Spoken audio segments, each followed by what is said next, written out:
All right, hello everyone. This is the Mgtow Cowboy. Mgtow Cowboy coming at you again. I wanted to make a quick video. I've been doing a lot of thinking lately about psychology and the pervasiveness of psychology and how I believe psychology has been hijacked by, I don't know, you could call them maybe malevolent forces or let's say people who have a political bias.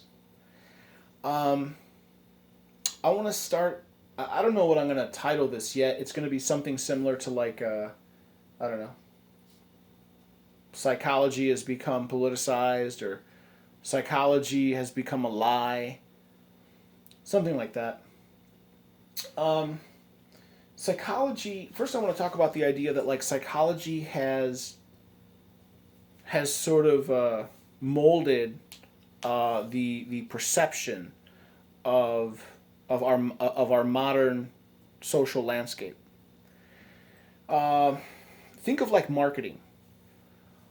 Marketing is the concept of you want to sell a product to someone. So you go on TV, whatever, on radio or television, a magazine. You got to tell a real quick story. You got to tell a story. You got to tell it real quick. You got to get to the point.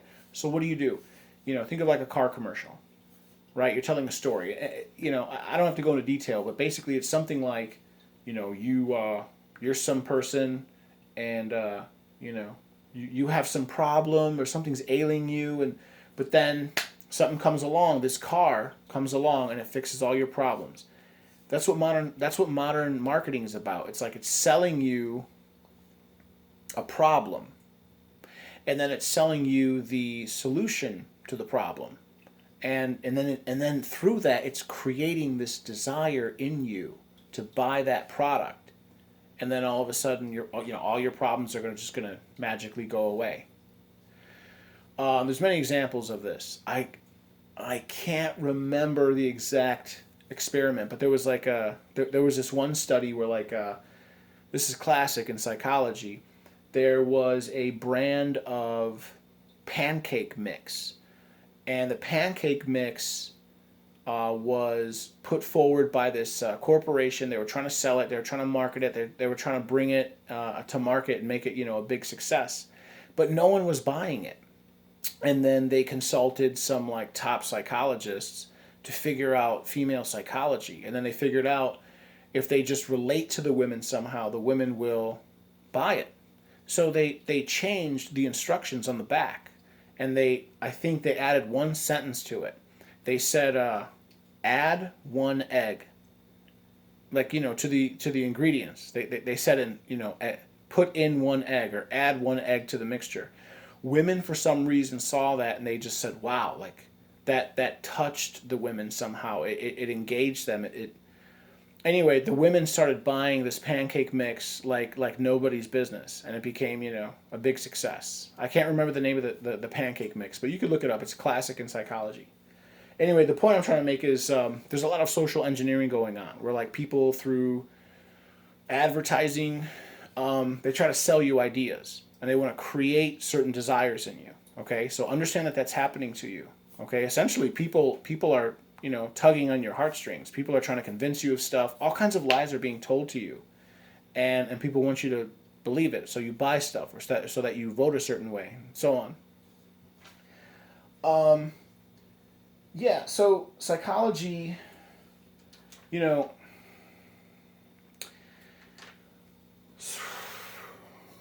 in the past, how does this relate to Mgtow? In the past, men in the past, women were told that it's wrong to be promiscuous. Also, in the past, men were held in higher regard. That has kind of switched. That's kind of flipped. Now, now women are told that it's like that recent song WAP, by what's her name? I can't remember. It doesn't matter. Um, Women are openly being encouraged to engage in promiscuous behavior. In the past, shame, which is a psychological tactic, was being used to stop women from being promiscuous. Now we're being told that you're not allowed to do that. That is toxic masculinity, and I'll touch on that in a minute. In the past, women were told that they should not engage in promiscuous behavior. But now women are, essentially, they're being told the exact opposite. They can do this, it's not bad, it has no long-term effects, and all of that is wrong. All of it's not true. The science shows that it's all not true. For example, once a woman has like more than 3 or 4 sexual partners, it's a proven fact that she loses the ability to, what is it called, oxytocin? I can't remember. You can look it up. She loses the ability to pair bond. There's a ton of science behind this. But again, that's not the political agenda. The political agenda is that, you women, you go out and you ride that CC, you ride it, and then these women become damaged. Yeah. So, and then at the same time, on the other side, oppositely, men are told that men are now told that they have toxic masculinity. What's toxic masculinity? Well, here it is. It's another like made up term. And the basis, if I think I know what I'm talking about, toxic masculinity is about like, all men are abusing women, all men are oppressing all women all the time. I believe toxic masculinity has its basis in patriarchy theory. Patriarchy theory has its basis in critical theory, and it all gets back to all that BS cultural Marxism crap. Toxic masculinity is now being embraced by a lot of the major psychologists of our day. Think of like Philip Zimbardo and stuff like that. He's, anyway, don't even get me started on him. Yeah, so now what's going on is now women are being told that they should be shameless, and men are being told that they should be shamed all the time. That's how I see what's going on. That's how I see the current affairs of things. The next thing I want to talk about is like psychology. Psychology has become politicized. Let me take another swig of this here beer real quick. I think psychology has become weaponized, or it has become politicized. What do I mean by that? So psychology has now, and increasingly, it's becoming a part of like government control. It's becoming part of the. It's becoming like a part of the government, of a government apparatus to exert control over the people. Think, for example, like I think they're called red flag laws that are gaining popularity, unfortunately.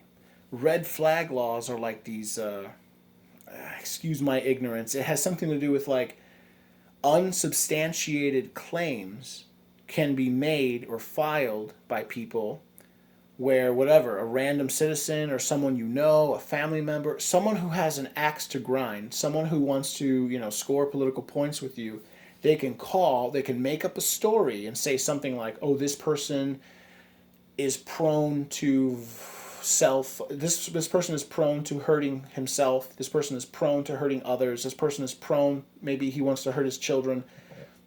And based on an unsubstantiated claim like that, the police can come and seize your weapons, your firearms.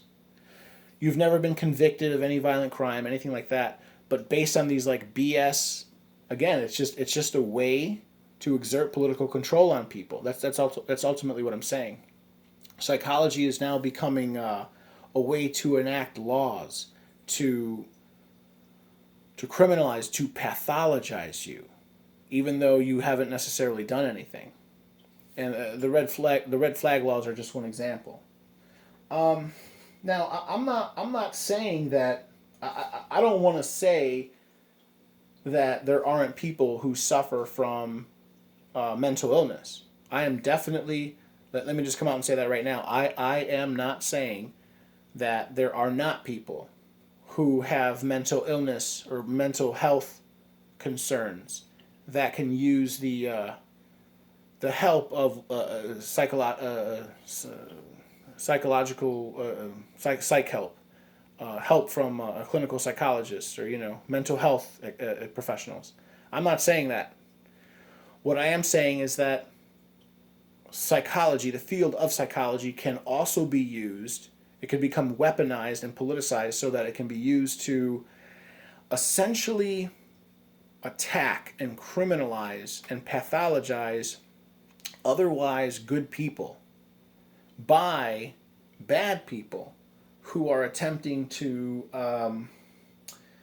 you know, what, I'm trying to say that like modern psych, it can be used by people who have bias, by liars and cheats, because they want to bring like false charges against people, good people, and these good people are just trying to thwart. They're just trying to resist abusive behavior by abusive people.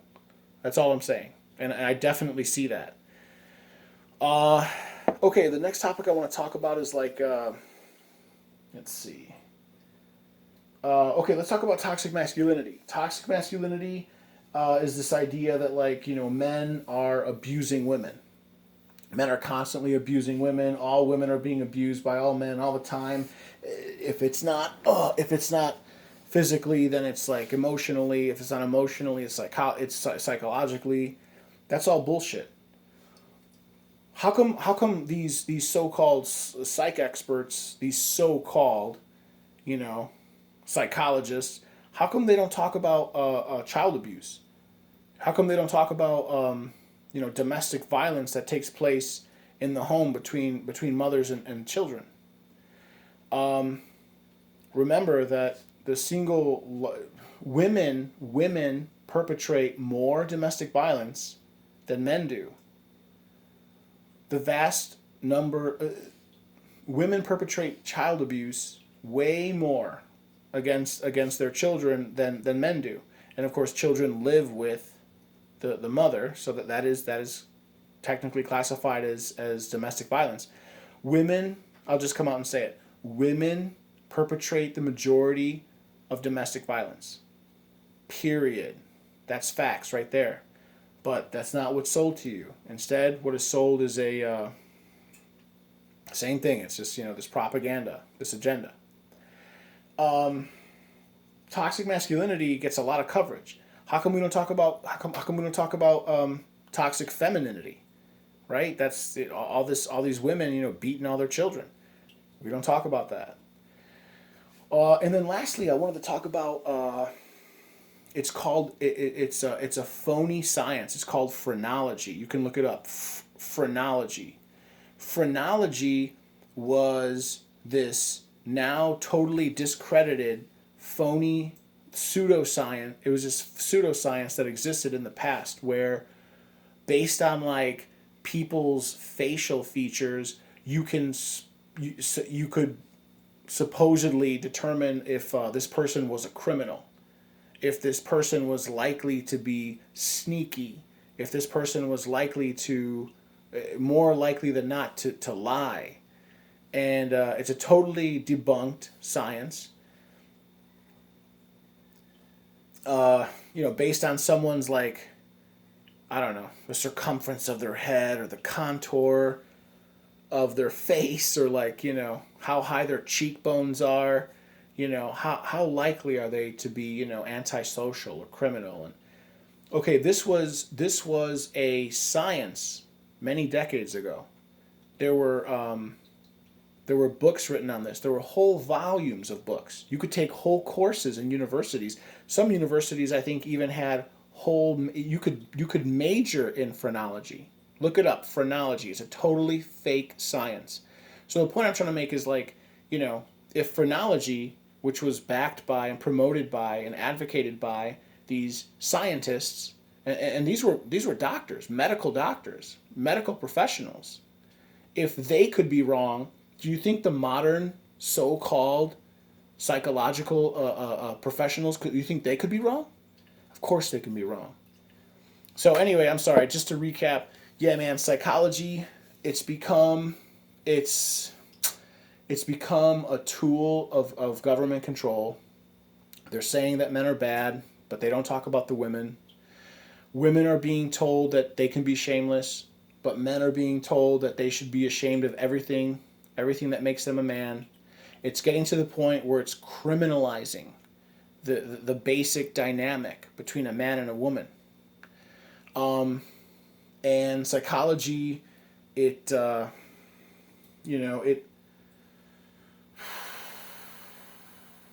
they're talking about like they're talking about like toxic masculinity, but it's just I don't know, it's not true, man. It's not true. And look up phrenology.